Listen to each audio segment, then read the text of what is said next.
Selamat datang semua. Hari ni kita nak sembang pasal sesuatu yang rasanya dekat dengan kita semua. Alat AI macam ChatGPT ni. Betul. Dah jadi macam sebahagian hidup dah kan? Guna untuk kerja, belajar, macam-macam. Tapi kan, pernah tak kita fikir apa kesan benda ni pada otak kita? Terutama bila kita guna untuk menulis. Ada satu kajian baru dari MIT Media Lab. Oh, yang pasal pemikiran kritis tu Ya, betul tu. Kajian awal belum peer review lagi, tapi penyelidik dia rasa macam penting ni, kena kongsi cepat. Faham. Kadang penemuan awal pun dah cukup kuat mesejnya. Jadi hari ni kita nak kupas laporan kajian MIT ni. Nak tengok apa kata diorang dan apa maknanya untuk kita, untuk anda semua. Macam mana AI ni mungkin ubah cara kita berfikir. Okey, menarik tu. Jadi kajian dia macam mana? Saya dah baca sikit. Diorang ambil dalam 54 orang kan? Umur 18 hingga 39. Ya, betul. Lepas tu diorang bahagi 3 kumpulan. Semua kena tulis esei, gaya SAT tu. Satu kumpulan guna ChatGPT. Satu lagi guna Google Search. Macam biasa, kita cari maklumat. Dan kumpulan ketiga, ni yang mencabar sikit. kena guna otak saja, tak ada bantuan. Tepat sekali. Guna otak semata-mata. Sambil tu, diorang pakai macam topi khas tu kan, EEG. EEG. Nak rekod aktiviti otak tu. Tengok wayar mana bersambung, kat mana aktif. Betul, kat 32 kawasan otak nak tengok beza antara 3 kumpulan ni masa menulis. Okey, jadi apa hasil dia? Terutama kumpulan GPT tu. Mesti ramai nak tahu ni. Ni yang agak membimbangkan sikit. Kajian dapati kumpulan ChatGPT ni penglibatan otak diorang paling rendah. Paling rendah? Oh. Ya, paling rendah berbanding yang lain. Esei pun macam banyak salin tampal, kurang idea sendiri. Penyelidik tu gambarkan sebagai soulless, tak berjiwa. Soulless, Kuat juga perkataan tu. Maksudnya macam tak ada sentuhan peribadi langsung lah. Macam tu lah. Dan lagi satu, makin lama guna ChatGPT tu, makin cenderung diorang nak copy-paste je. Macam jadi lebih malas sikit. Itu agak menakutkan juga kalau jadi trend. EEG tu kesan apa-apa tak?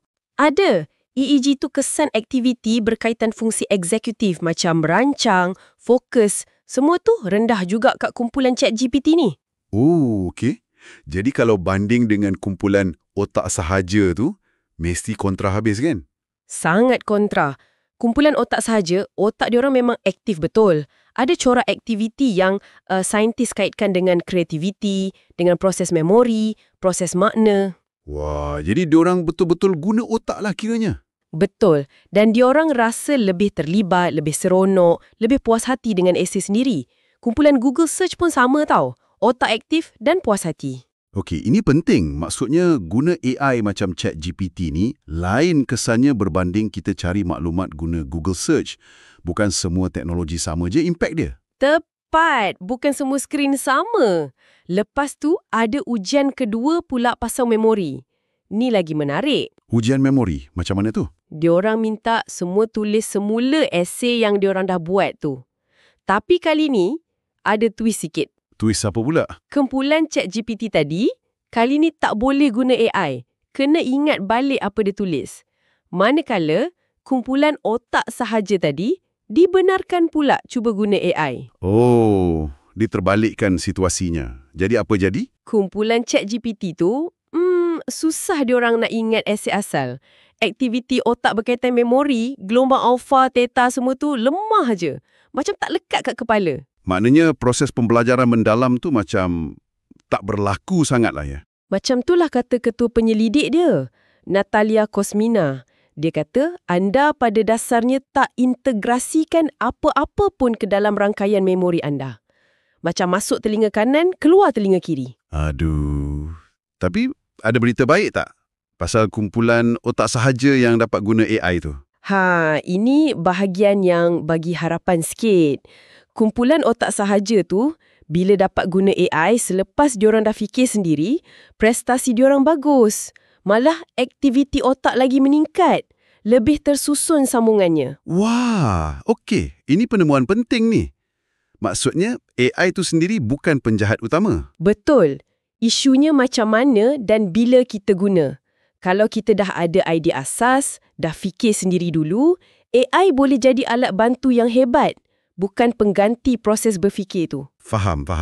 Jadi, guna AI untuk kembangkan idea bukan untuk mulakan idea dari kosong terus. Macam tu? Lebih kurang macam itulah mesej dia. Sebab tu Kosmina risau, terutama kesan pada otak budak-budak yang tengah berkembang. Dia takut kalau kita terus galakkan guna AI tanpa faham risiko ni. Patutlah dia keluarkan hasil awal tu cepat-cepat. Dia ada sebut pasal GPT kindergarten kan? Macam tadika pun nak guna AI. Ya, dia bimbang dasar macam tu dibuat terburu-buru. Ada pakar psikiatri Dr. Zishan Khan pun sokong kerisauan ni. Dia kata kalau terlalu bergantung pada AI dari kecil, sambungan otak, akses memori, daya tahan mental kita boleh jadi lemah. Masuk akal. Kita nak otak kita bersenam, bukan jadi pasif je. Ada cerita pasal perangkap AI tu kan? Oh ya, Kosmina letak macam kod rahsia dalam laporan dia. Nak tengok kalau ada AI lain cuba baca dan ringkaskan laporan tu secara automatik. Kelakar tapi serius kan? Memang serius. Dan diorang tengah buat kajian susulan pasal kejuruteraan perisian pula kan? Dengar kata hasilnya lebih teruk.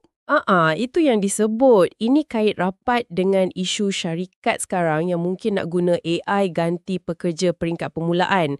Kalau jadi macam tu, mana nak datangnya pemikir kritis generasi akan datang? Betul tu. Kemahiran menyelesaikan masalah tu boleh hilang nanti. Memang banyak lagi lah kajian pasal kesan AI ni yang perlu dibuat.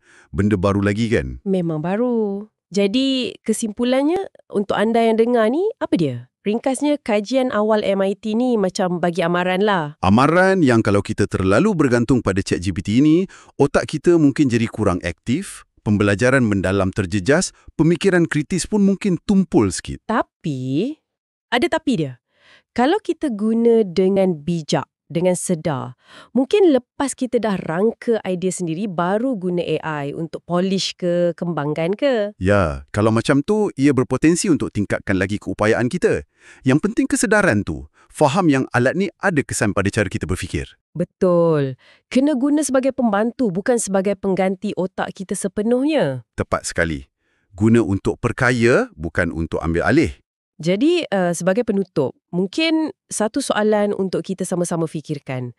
Dalam dunia yang makin sebati dengan AI ni kan, macam mana agaknya cara terbaik untuk kita secara sedar guna AI ni bagi tajamkan lagi pemikiran kritis kita, bukan sebaliknya. Biarkan dia yang ambil alih proses tu. Soalan yang bagus tu. Perlu direnungkan oleh kita semua.